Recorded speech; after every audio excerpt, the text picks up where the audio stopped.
Hello, everybody. Hope you are staying safe and sound. With ample of time in hand, of late I have been going back again and again to my childhood days, particularly with the summer approaching now. I remember the summers of my childhood when my dad would plan our visits to Guwahati, which is my birthplace.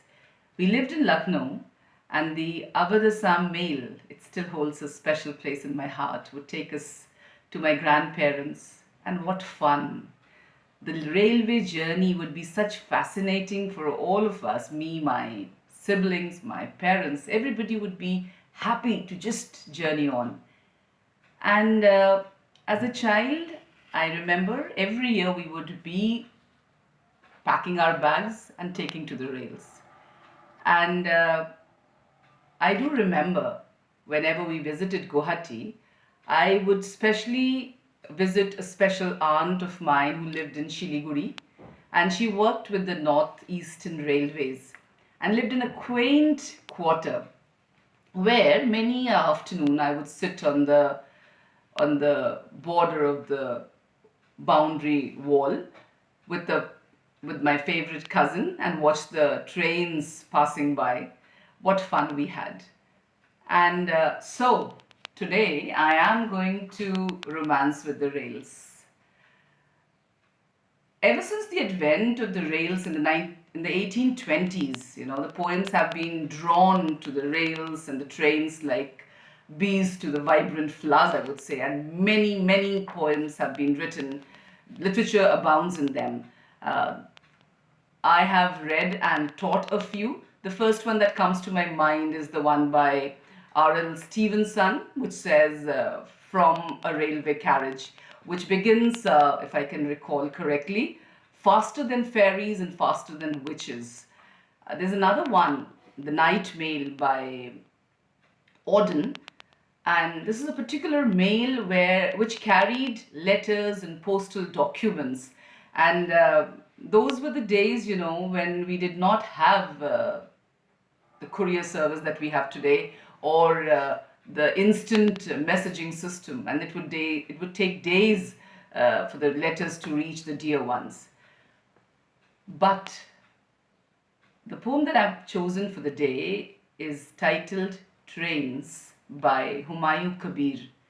It's not a very common poem, but somehow I can relate to it because, as I just shared, I have spent uh, a major chunk of my childhood days traveling with my dad to various parts of the country and living in railway quarters wherever my aunts and relatives lived. So I can very easily relate with the character in the poem. There's this little boy, and he sits at his window and watches the trains that pass by, and he has a question. He's an inquisitive boy. He has a question that the trains that journey and journey and journey, but finally, where do they go and rest? And that's where the poem stops. So let me just take you, friends, through this beautiful poem titled Trains. Mother, I sit by my window for hours on end and watch the long trains rumble past. Some are dark and journey tediously. No doors, no windows, no shining lamps. Slowly they move like huge elephants that move like shadows in the shadowy dark.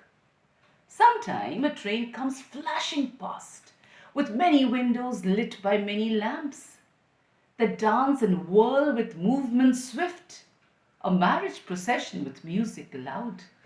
Shrill whistles that rise above the din of the rhythmic beat of wheels revolving fast. On hot afternoons, you go to sleep, and with dizzy heat swoons all the world, even the crows doze and forget to caw.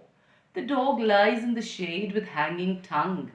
I, I watch for hours, and still the tireless trains march on and on along the railway road.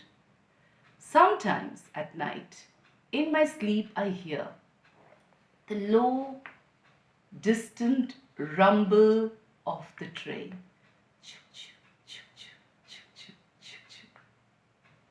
I rub my eyes and sit upon my bed, and beneath the light of the flickering moon moves the long, shadowy outline far away, like a huge serpent crawling through the night.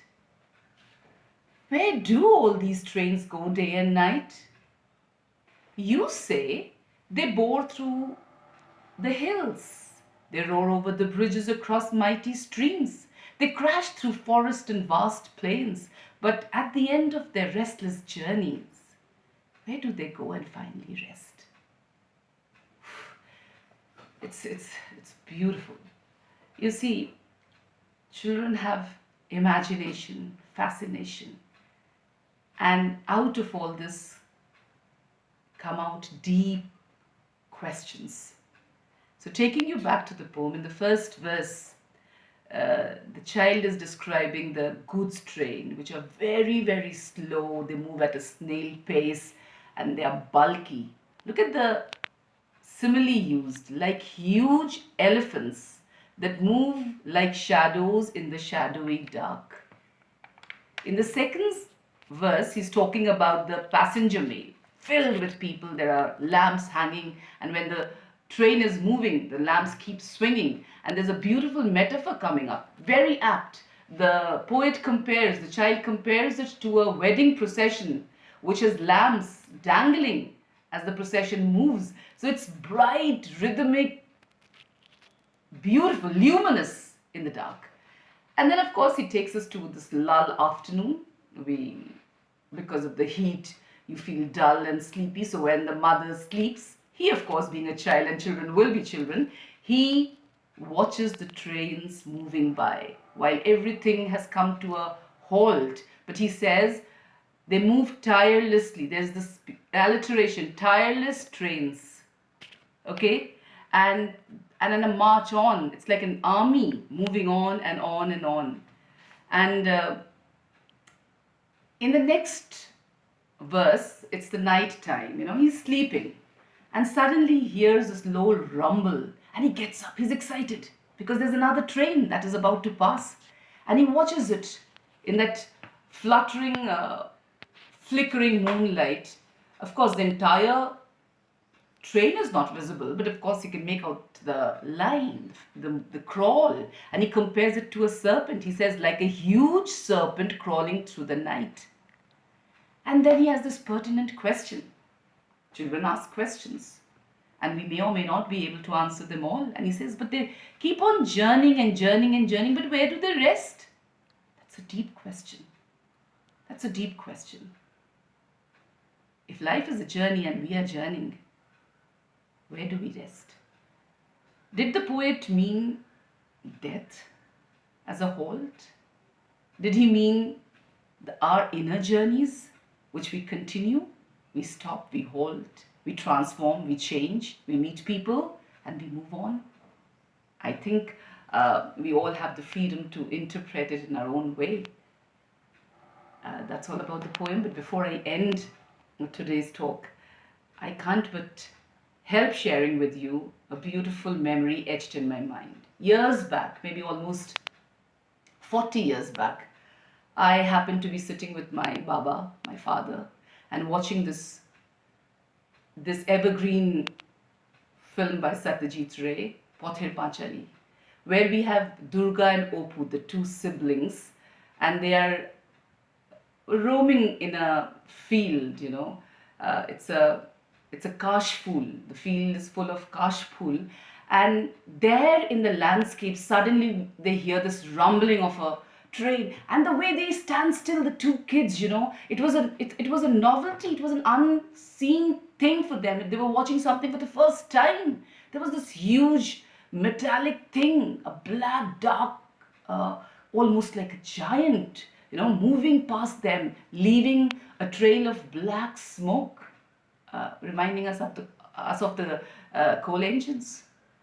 And it also, you see, the trail was symbol of the march of civilization, the dawn of technology, and of hope. Definitely of hope. And the hope continues. Thank you. Till we meet again with something new. Goodbye, friends.